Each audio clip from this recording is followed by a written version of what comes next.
আসসালামু আলাইকুম এভরিওয়ান, রমাদান মোবারক। প্রথম রোজা আলহামদুলিল্লাহ ভালোই কেটেছে। পরিবারের সাথে প্রথম রোজার প্রথম ইফতার করলাম। এই রমজানে একটা পোস্ট দেখলাম খুব বেশি ভাইরাল হয়েছে, যেটার কথাটা আসলে হৃদয়ে যে লাগে। পোস্টটা এমন ছিল যে ইফতারের মেন ইনগ্রেডিয়েন্ট হলো পরিবার।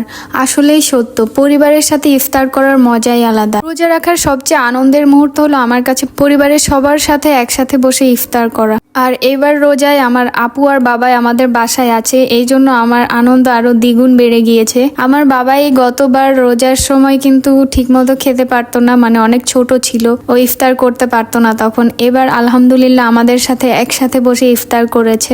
ইফতার আইটেমের মধ্যে আমার সবচেয়ে পছন্দের হচ্ছে তরমুজ। ঠান্ডা ঠান্ডা ফ্রিজের তরমুজ খেলে আমার একেবারে মনটা জুড়িয়ে যায়। আর আমার আম্মুর হাতের ফুলকো ফুলকো বেগুনি, ক্রিস্পি পেঁয়াজু আর ছোলা ভুনার তো কোনো তুলনাই হয় না। Nanmani, it's so yummy.